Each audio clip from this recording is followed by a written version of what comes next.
This week, Ann Crawford, who just published her 10th book, the novel Life in the Hollywood Lane, talks about how her writing ritual helps her get into a good space. It's almost Pavlovian. I play a certain music and have lights on and get right into writing mode, and whoever is the main character just comes up. Welcome to Writer's Voices with Monica and Caroline. I'm your host, Monica Hadley, and you've just got me today. Caroline will be back with us next week, and probably by the time you're listening to this, she will have just turned 85, which is happening on June 8th of 2020. So kind of an odd time to be celebrating birthdays because of the coronavirus, and we've had some fun things planned for her, like trying to get as many people to send cards as possible. Anyway, let's get on with the show. Today, we have Ann Crawford, a fun-loving, world-traveling, high-flying, deep-diving, and living to the max author of 10 books. She's also a screenwriter and award-winning filmmaker and humanitarian. Currently, she lives in Colorado, and Ann is a #1 Amazon best-selling and multiple award-winning author.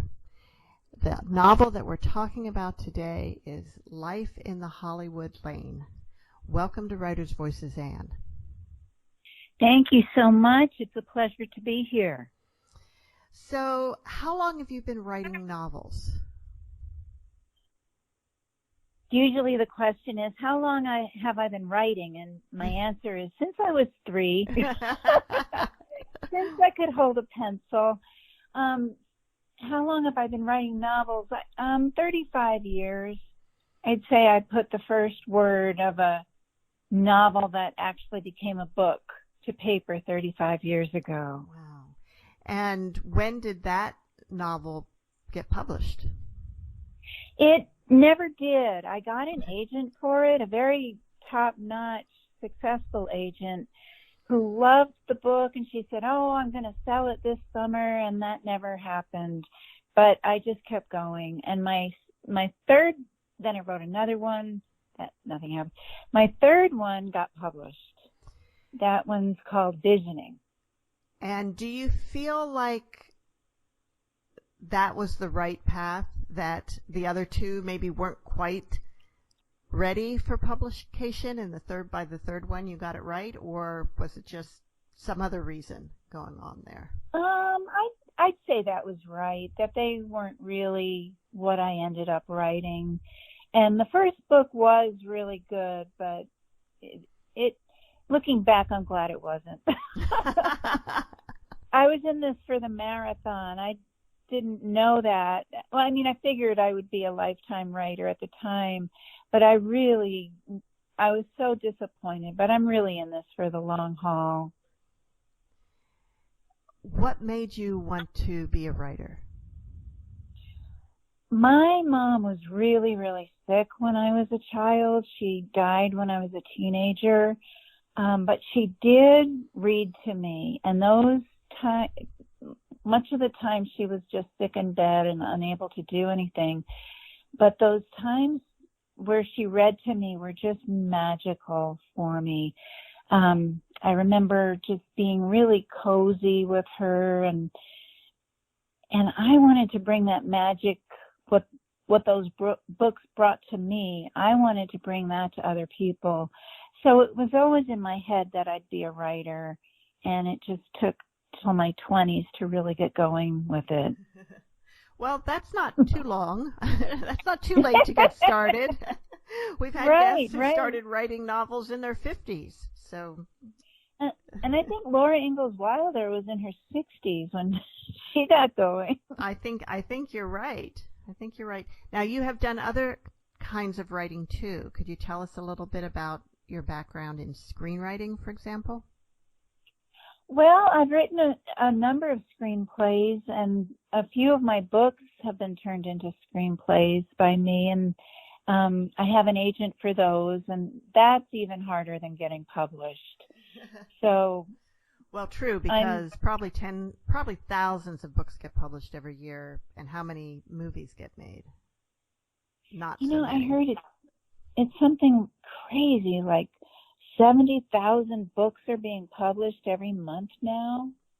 Oh, It's just wow. wild because Wow. everybody can do it themselves. Yeah, but that doesn't mean they all should be. Right. Not to be snarky, but and I know there's great things about self-publishing, and there's some great books that have been self-published, but it makes it a little challenging for the readers because the old way, where you had the publishing houses and there were only so many of them, and the editors there were the filter for the rest of the reading population. Right, the gatekeepers. Yeah, they were the gatekeepers, which has a negative connotation, but they were also the filter because it's so hard to figure out when there's tens of thousands of books, what do you want to read next? Right. Yeah. Absolutely. I've read a few. I've had people want me to read their books, and it's like, oh dear. I do start them, and it's like, oh. Yeah. You need an editor. Yeah. Now, have you ever been part of a writers group? No, I can't say I have. I've taken classes, and I've even been taking classes in stand-up comedy lately, and I'm in an improv group. Let's talk about that a little bit, because in Life in the Hollywood Lane, your main character, Trish, she's an actress. She's been trying since, age 19 or something to break in Hollywood. Right. And she's had some success, but not as much as she would like to have had. And kind of the book is really partly about coming to terms with that. And right. And understanding what she really needs to be happy in life. And but one of the things that she does and seems to really get a lot out of is improv. Improv is so great. There's a section in the book titled almost every great thing I learned in my life, I learned from improv. And it's true. It's about working on a team and sharing with each other and giving each other gifts that they can take and fly with. If we could all do that in life, my goodness, what a wonderful life we'd have. How long have you been doing improv? 4 years. Wow. And stand up just for a year. And of course it all got stopped for a while, but hopefully not for too much longer.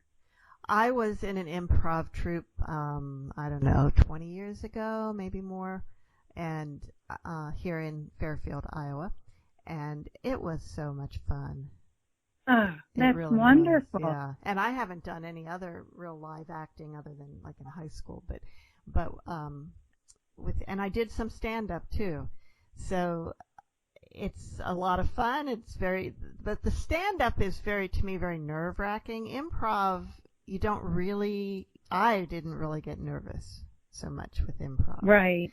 Part of it is because it is a team sport, and it's not all on you.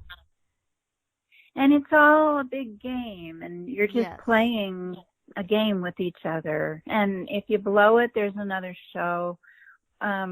Or your teammates will pick up for you, or you'll pick up for one of them who's having an off night or something like that. Right. With stand-up, I get so nervous, but then it kind of goes away when I'm on stage because I'm having so much fun. I didn't do very much. I did a few events, I think maybe 3. And I had taken a class with a friend on how to do stand up, and we did, we had a graduation ceremony, and then 3 of us from that class did an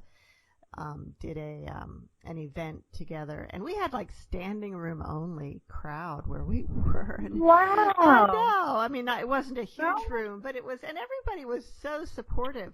But it's like I could barely even remember being on stage. It's sort of like a blur. And fortunately, my friend had a lot of stage experience, and she was really, really funny. So that helped to have her warming up the crowd. I have friends who say, "I can't believe you do that. I think I'd be sick to my stomach." Oh, yeah. Yeah. So this book, Life in the Hollywood Lane, is set in Hollywood. And tell us a little bit more about what inspired this book. I lived in LA for a little bit, and I worked in the talent management industry. And that was the most fun day job I've ever had in my life. And one of our actors, unfortunately, committed suicide. She was so beautiful, so talented. She also did stand up and was very funny. Gorgeous, vivacious, just someone. We were shocked. We were shocked when she did that. And I didn't know her very well. I don't know how much drugs and alcohol played a role. But over the next couple years, her story kept coming to me, and I wanted her to be the hero of her journey, no matter how it ended. So, and the woman who in real life who committed suicide had a best friend, and I kept putting myself in the position of the best friend, and that's how Trish came to be. So Trish is the narrator, and her best friend, Cindy, kills herself. But Cindy shows up throughout the whole book, kind of reminding Trish of things that happened and dreams yet to come true and things like that. So it's based on real life, but it's fictionalized. And it's written in first person. So right, and a very, well, I'd say, intimate confessional style. That's a good way to put it. Are all of your books written in that from that perspective? Are they all first person confessionals? No. I have Angels on Overtime, which is about 2 humans and 8 angels altogether, but 2 angels in particular. And so that's third person. And then Spellweaver is about a woman during the witch burning. So, and that's third person. Most of them are actually third person. So how is writing in this first person, this really, almost stream of consciousness kind of point of view, how does that affect you? You obviously have to really get inside the person's head. Is it hard to back away from it when you're not writing? No.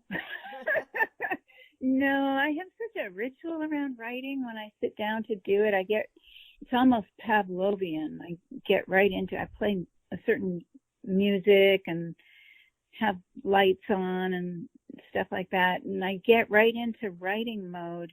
And whoever is the main character just comes up to the center of my head. And I mean, for the rest of the day and night and over the weekend, sometimes something will come to me and I'll write it. I keep the notes feature in my iPhone is going all the time because I do get ideas. And I love to tell people that, like, just going back to Spellweaver for a minute, the book about the witch hunts, I did not want to write that book. I did not want to write that particular scene and all of that, but she would not leave me alone. Oh. She was like, "Oh no, you have got to write my story."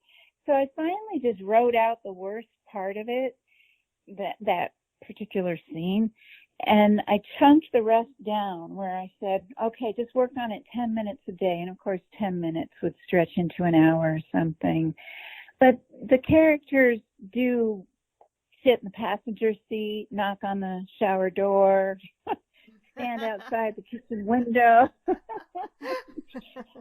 saying, "Here's an idea." Oh, don't forget this one. Right, right. You're listening to Writers' Voices with Monica and Caroline, and our guest today is Ann Crawford, author of Life in the Hollywood Lane. So the character is somewhat younger than you are, and Trish, and she's right. She speaks and thinks in a kind of a very modern, kind of millennial speak. So, is that you, or if not, how did you absorb that? Some of it's me. Some of it was from being in LA and being around so many millennials, the actors, and just hearing that language all the time. And I have 2 stepkids around 30, so I hear their language. I hear them talking, of course. But some of it is the way I talk still, even at my age. And well, there's a lot of also kind of new, what used to be called New Age philosophy, that this is her kind of worldview, and I'm guessing that you do have a pretty deep understanding of that worldview. Right, absolutely. All of my books have that worldview behind them throughout the story. I read on your website, which is anncrawford.net. I was reading a little piece about it where you said somebody was talking about not wanting to read a book about that says it's about spirituality or things like that, but put it in a story. And is that what you're trying to do? Right. A friend of mine said, "Don't tell me it's spiritual. I want a good story." Yeah. Because spiritual implies you're going to try to teach me something.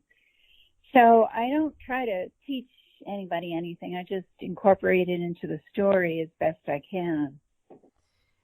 And what kind of feedback do you get from readers about, that makes you think that that's an effective way to do it? Well, some hate it, very few, but I have gotten reviews saying, "Oh, I didn't like it. I felt like she was trying to push her New Age beliefs on me." And well, you're right. And not that I was trying to push them on anybody, but just presenting them. But most people, I get a lot of emails through my website saying, "I am so glad I found you. I didn't know anybody else thought the way I do." And then they read all of the rest of the books because they can't get enough. So fortunately, I have the people like that far outnumber the others. Well, that's good. That's good. I also read on your website about how you and your husband met, and I think that is a great story to share. It is. We're coming up on our 14th anniversary of being matched on eHarmony. We were matched on June 21st, 2006. We met face to face on July 14th. We were engaged on July 16th, and I had my little Prius packed up and was moving from a hippie surfer town in Northern California to Topeka, Kansas, where he had those 2 stepkids who at the time were teenagers. So you got matched up with somebody. You were in California, and you were matched up with someone in Kansas. You cast a pretty wide net there.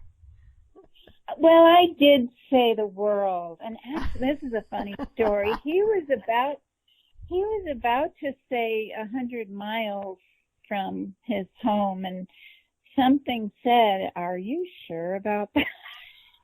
So he clicked on the world too, and I was in his first set of matches. So. Oh wow. He said, "You had me at Ann." And then I joke with him in his profile, he was talking about Joel Goldsmith, who is an esoteric writer, and very few people have heard of him. So I tease him. When I came across that, I thought, oh, wow, this is a different kind of match. And so I tease him and I say, you had me at Joel. And his name is Steve. It's not Joel. Now, you also said in your little essay about this on your website that you were both very clear about what you were looking for, and that's why it moved so quickly. And very clear. Yeah. So that's a good thing. Now, you're also a filmmaker? Yes, I've made 2 documentaries. One was about Vietnam vets going back to Vietnam and doing humanitarian work and going back to their areas of operation, which was such a magnificent experience. Sometimes the whole town would come out to meet us. This was in 94, so it was right after the embargo was lifted, like just very soon after the embargo was lifted, and they weren't used to Westerners as much as they would be since then. So the whole town would come out to meet them, and sometimes we'd find a former soldier who was fighting on the other side, and they'd hug and cry, and it was for these guys letting go of all those years of guilt for fighting in a war that they thought was really wrong. So that was one of the high points and honors of my life, to be with those guys as they let go of those years of guilt. It was just amazing. And that movie won a very prestigious award. And then the other movie, my ex-husband and I traveled around the world and interviewed people from all walks of life about how we can make world peace. So that was another honor of a lifetime to do. How did you become a filmmaker? Well, getting back to the screenwriting for a minute, I started taking film classes to help with the screenwriting. And I fell in love with it. Okay, this is the history of film here. I fell in love with the light meter and the chopping of the tape and the clapboard. Now it's all computerized and everything. But I just fell in love with making movies. So, and it's a really hard road to hoe. Oh, yeah. Even harder. Yeah. Did you work in the filmmaking industry in any other, other than making these documentaries? Not really, no, other than being a talent manager for a bit. Yeah. That's like you mentioned, that's sort of how you were able to write this book, Life in the Hollywood Lane, from your experience as a talent manager. And there's a lot in the book about sort of how actors may appear to have this perfect life, but there's a lot of insecurity and what they need from the audience, what they give to people. And does that all come from your observations of actors as a talent manager? Yeah, they're very all of us humans, or many of us humans, are such tender creatures. And actors, maybe even more so, because they put themselves out there and they have to take on other emotions. So they have to really be in touch with emotions that aren't necessarily theirs in that moment. So I think it makes them more sensitive. And same with writers. We're sensitive creatures too. We have to be inside of other people's heads and feeling their emotions, and even characters we don't like. And we have to love them all anyway. Even the villains. At least with writers, we don't get judged by our physical appearance. And for actors, where that is also, their success can ride on what they look like, as well as what their, as well as their willingness to work, or willingness to put themselves out there, or talent, or whatever. And that must be really brings some challenges when your career is dependent on your physical appearance. Right. One blemish can throw off can mean somebody else gets that role. It's really weird. That's very hard. Yeah. And then, not every role requires someone who has, physical beauty, but so there have to, there are very successful actors who don't meet our normal definitions of physical beauty. Right. And yet they're in a world where most of the people you look around are so beautiful, and I wonder what that does to their self-esteem. Right, right. And another thing about acting is you could be doing the role just perfectly, but it depends on who else they're casting. You have to bounce off of them just right with the right chemistry. So you could have given your best audition ever and just know you got the part, and you don't get it because you don't mix with the rest of the family or whoever they're casting. Yeah. Did you ever have any desire to act yourself? Not really. I did in high school, like you said you did. But no, not really. Other than the improv hitting me on the head 4 years ago. You should have seen my husband's face when I said, I think I'm going to take an improv class. What? So can you describe like one of your favorite improv setups? Or games? I guess do they call them games? Is that? Well, we do a form called the Herald, which is where you start out with a group game, and then you have 3 acts in the first beat, and then another group game, and then 3 acts again, and then another group game, and then at the very end, it's all hands on deck. Everything goes crazy. Take everything that was in the beginning part of the whole thing and just go to crazy town with it. Sometimes I feel like that's our life right now. Yeah, really. 2020 has just been a ride to crazy town. Yeah.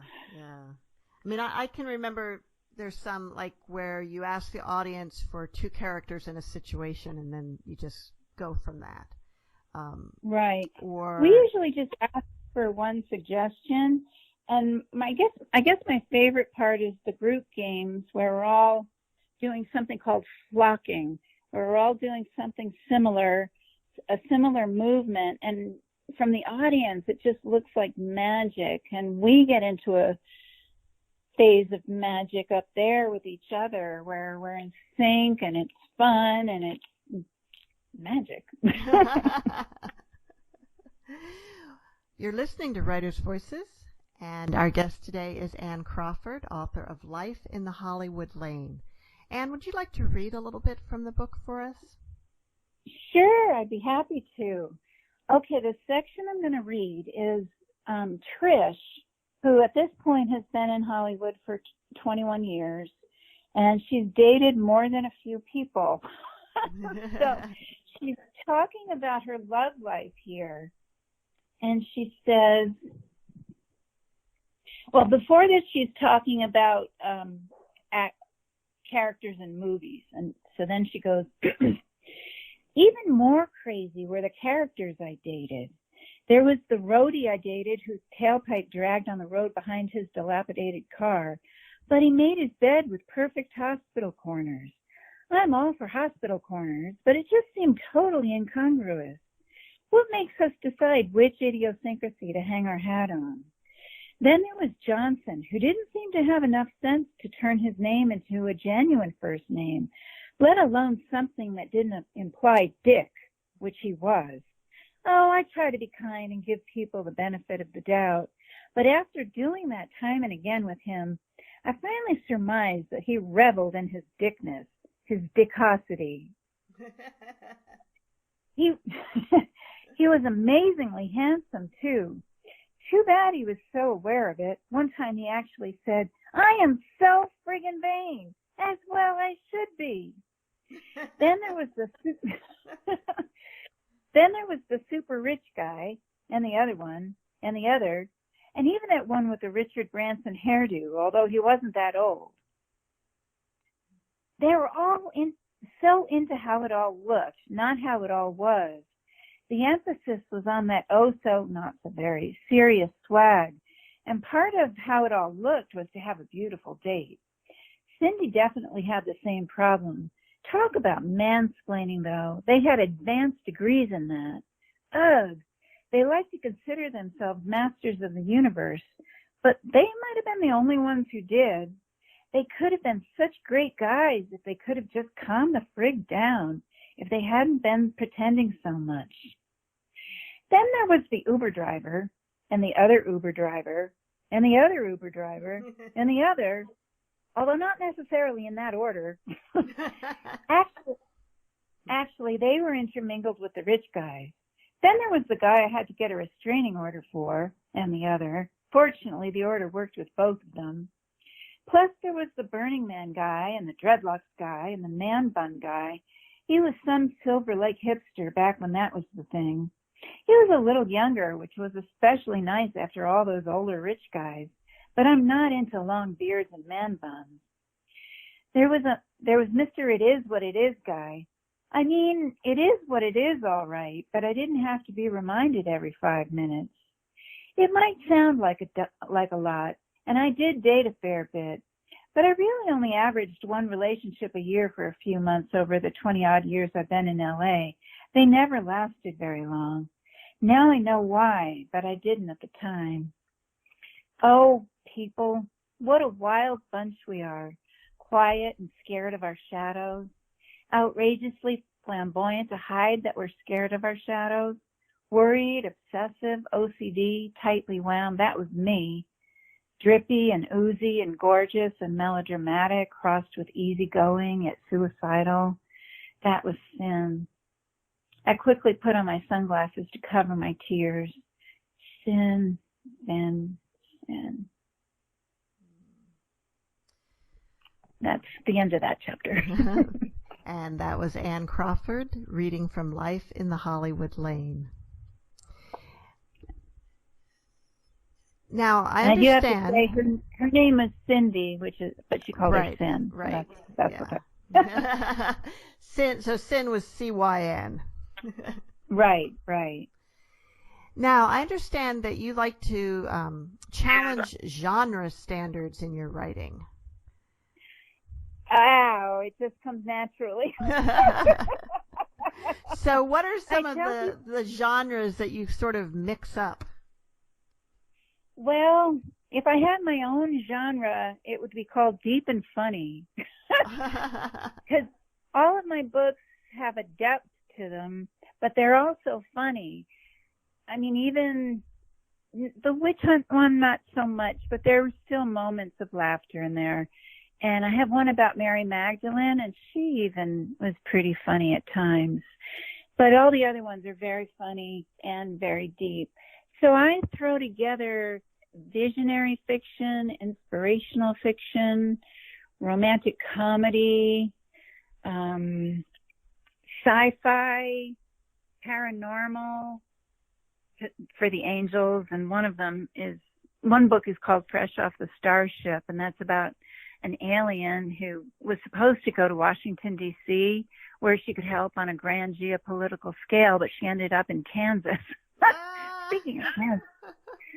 So there's sci-fi and paranormal, and sometimes they're all at the same time. Like that one is definitely sci-fi, paranormal, rom-com, deep, funny, humorous, all of the above, women's fiction.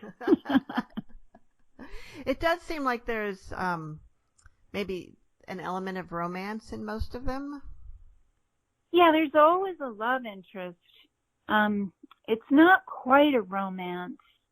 In fact, when I marketed Angels on Overtime as a romance once, that's where I got that really snarky review. So I can't really market them as romance because they're spiritual and visionary and all these other elements rolled into one. And if somebody's looking for romance, they may not appreciate some of those other elements. Right. They'll get the love story. All of them have a love story, but they won't get that. I mean, they'll get more than they bargained for. Even the witch trial one? That has a very short love story in there. Yeah, I guess if you're going to get burned at the stake, your love story's not going to last very long. But Right. Yeah. But still powerful. And can you tell us, in the book, in Life in the Hollywood Lane, Trish has she has a humanitarian interest too, she develops that by sending care packages to inmates. Yeah. So that's based on fact. Okay. I used to do that. Yeah. I used to send books and magazines to inmates, and I did get a letter back from, oh my God, I'm going to cry, from this one fellow in Texas, and he said, "Ma'am, I am a hardened criminal. I have tattoos. I'm here for a long time. And when I opened your letter, this wave of love washed over me. I've never experienced anything like that." So, and I have Trish experience that as well, and that's true. Oh, wow. That happened. Yeah. Wow. Now, I work a little bit in justice in not prison reform, but criminal justice reform. And my experience here, at least in state prisons, you can't actually send books directly to inmates. They have to come from a bookstore. Well, I was working for a publisher at the time. Oh, very good. Yeah. Very good. Yeah. So it came from the publisher. Yeah. Good point. Yes. Yes. But you also have some humanitarian interests as well? I do. I've done a lot of anti-death penalty work, and I did a lot of work for Amnesty International for many years, and I ran a humanitarian branch at a spiritual center that I went to, and I used to visit a death row inmate. So, yeah. And I've been a mentor, and I developed when I was in Topeka, I developed where I'd go in and read to the kids at a homeless shelter. I mean, I usually just find something to do. It's had different looks in different phases of my life. So, Ann, earlier you mentioned that you have a very specific ritual around writing. Would you be willing to go into a little more detail about that? Sure. I go to bed kind of late, so I wake up around 7, and I have coffee and breakfast. Coffee is a big, important part of the ritual, as is breakfast. And I read for a while. I read the New York Times and lots of news and lots of articles on social media and stuff. I use that time to wake up and get the brain functioning and get ideas flowing. And a lot of those things that I read make their way into books fairly often. And then around 9 o'clock, I sit down and meditate. And it's where I turn on special lights and I meditate for 15 minutes. And then I turn on whatever soundtrack I have. Each book has its own soundtrack. And by then, as soon as those first notes hit, and after all of the reading and meditating and coffeeing I've been doing, then I'm ready to write. And it could be an hour or it could be 6 hours. It depends what kind of flow I get into. And on rare occasions, it doesn't happen very often, but sometimes it's just not flowing. And on those days, I'll just read more do more research and things like that. But that, like I said, that doesn't happen very often. So this is like 5 days a week? Yeah. Yep. Monday through Friday. I quit my day job a year and a half ago, and the main thing I got when I quit my day job was weekends. Oh. Because that's when I used to write mostly. Well, I'd write in the very early mornings and then all day Sunday. So when I was finally able to quit my day job and write full time, one of my greatest pleasures was having a regular weekend. And what made you decide now I can quit my day job? Well, it was just time to really give it a go. And so my husband and I took our 401ks and just we're giving it a go. And I'm having some success with it. I did finish another book, and I have a top New York agent. And I know, as you've heard, I've been down this road before, but this is a different kind of book. It's very contemporary and relevant. And so she's walking me through the revisions I have to do, which I've never had anybody walk me through and say, okay, this is what you need to do to have a New York Times bestseller. So you said you and your husband are going for it. So what's he working on? Well, he's a musician. He's a bass player. But for him, though, right now, that's kind of on hold until the pandemic calms down. Yeah. So. Yeah. But did he quit his day job too? Yep. Whoa. Yeah. You're taking the leap of faith. Well, we figured it was now or never. We had to do it before, I don't know, 60 or so. And actually, I'm not that far from there anymore. I actually know exactly how far you are because I saw it on your website. No. Yeah, as I said on my website, I'm technically almost 60. I don't have an age right now. I'm almost 60. Well, you can still say you're in your mid to late 50s. How's that? Well, late 50s. I could still say middle age, really. Kind of. Yeah. Yeah, it's funny because, of course, the older we get, the more our perspective on it changes because I'm just a year or two ahead of you. And, 60 used to sound really old. And it doesn't seem nearly as old as it used to. But also, people are living longer. And if you make it to 60, your chances of living quite a while longer are pretty high. And so what I like to think of it is if I were to live to be 100, I'm only halfway through my adulthood. Yeah, true. Good point. Yeah. I was working on a comedy routine about getting older, and one little thing was, wow, I wake up and it's like, whoa, I'm still here. Open the door and there's death. Whoa, death, 6 feet. Stay away. My mom likes to talk about getting older. She goes, it's not for sissies. No. And of course, my favorite is, getting older sucks, but consider the alternative. True. Yeah. True.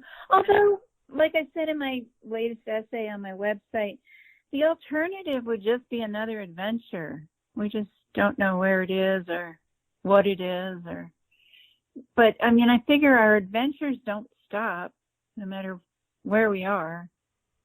At least we hope not. Yeah. True. And if they do, we won't know the difference anyway, so there's that. Right. That's true. It'll just be very peaceful there. Very quiet. Your website also mentions that a couple of your books received Readers' Favorites Awards. Can you tell me a little bit about that? Sure. Angels on Overtime has won a couple of awards in inspirational fiction, and Fresh Off the Starship won an award in visionary fiction. So that's why I can't call them romances. And what are the Reader's Favorites Awards? Who puts that on, and how does it win that? There's an organization called Reader's Favorite, and they do reviews, and they have an award ceremony every year. And I went in, I woke up, and the 1st of September is when they announce it. And so I woke up at the crack of dawn and looked at it, and I said, Steve, I won an award. Wait, I won 2 awards. And they're going to give me an award cup. And he said, you mean a trophy? Really early in the morning. And then we went to the awards ceremony in November, and that was so much fun. It was one of the best weekends of my life. It was really a great time. And I hope, I noticed they had the award deadline recently, and I hope they can have the ceremony for the winners and not have it just be virtual. We'll see what happens. How do books get nominated for that? Well, you self-nominate, or your publisher sends it in. And the other place I got an award was the Feathered Quill. They have their own awards categories.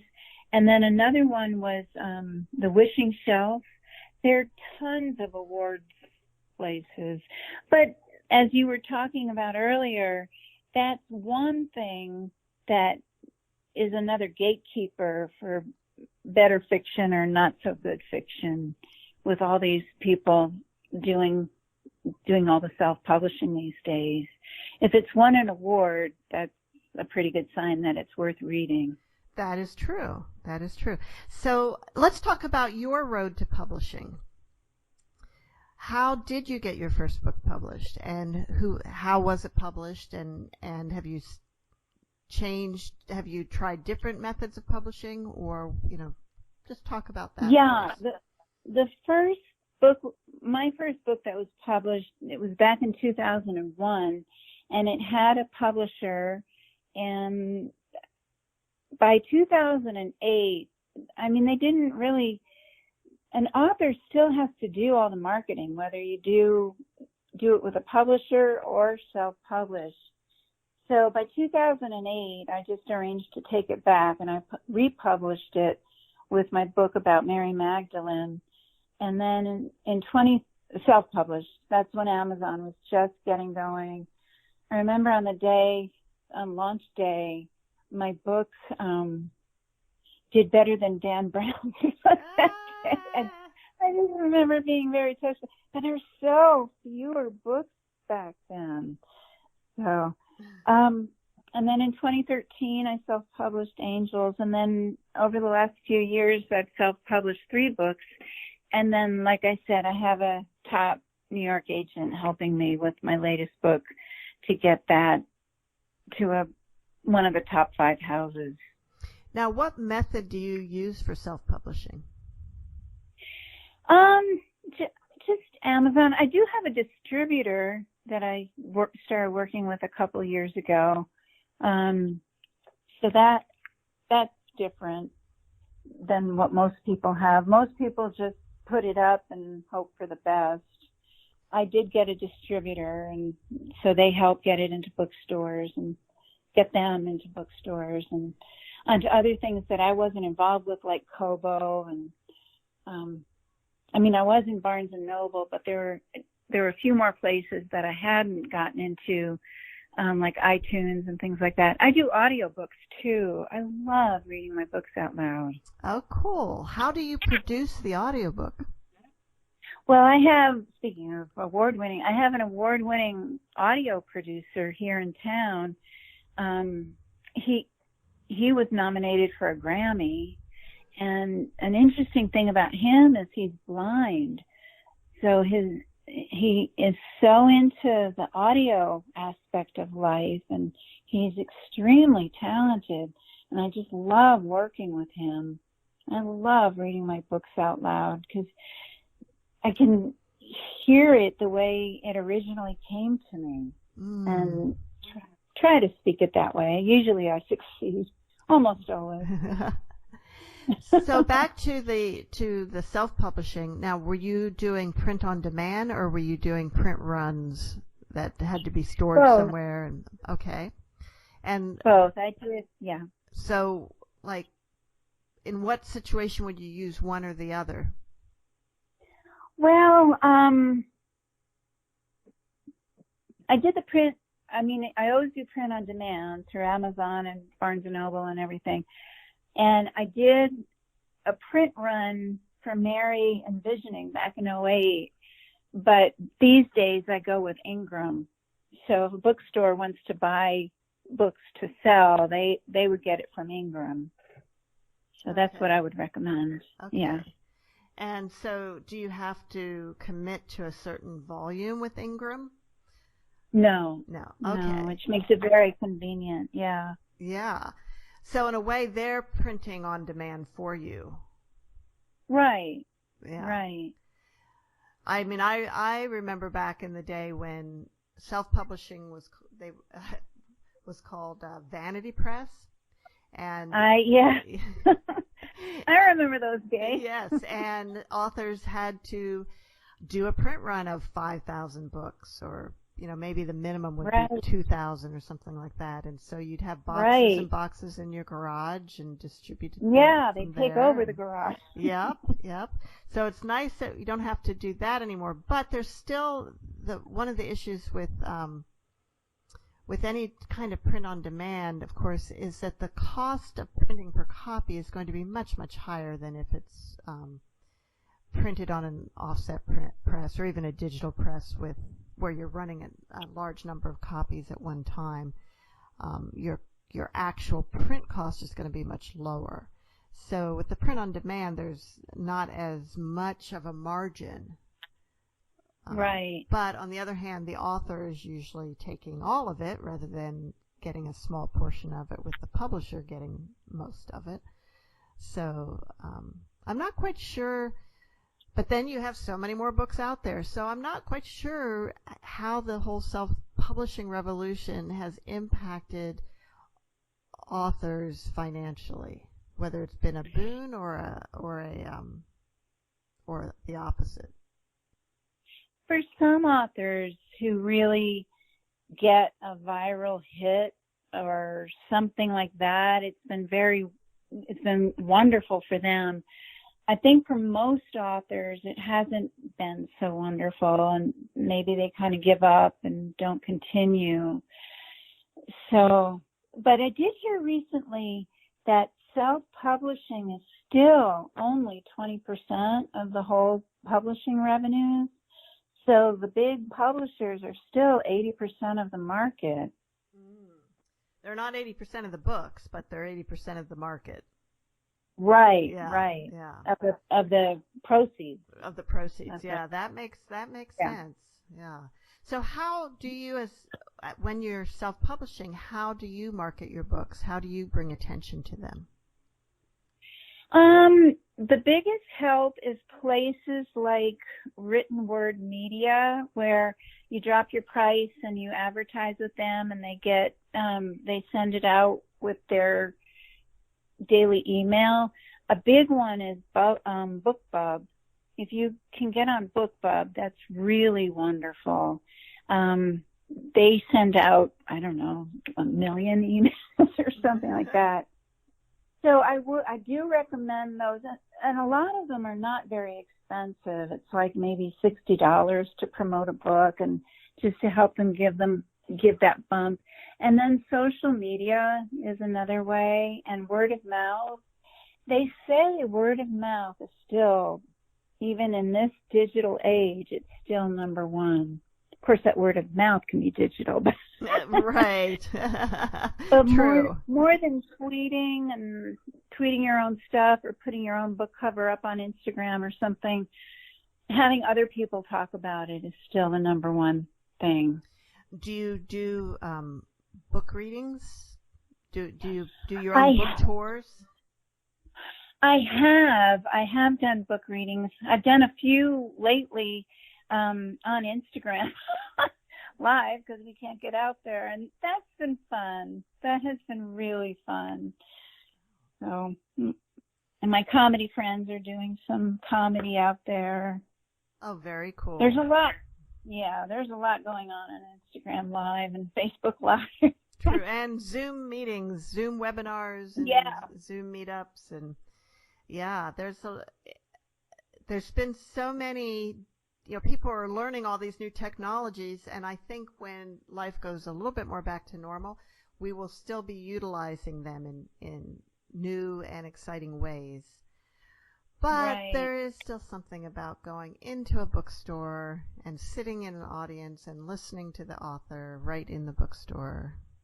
It's kind of hard to beat. Talk about magical. Bookstores to me have always been magical places. That started at a young age too, because when my mom was well enough to go out, we'd go to bookstores. And I just love. Oh, I know. And libraries. Yeah, same thing. Love libraries. And in fact, I noticed that there's a minor character in this book that's a librarian. Right.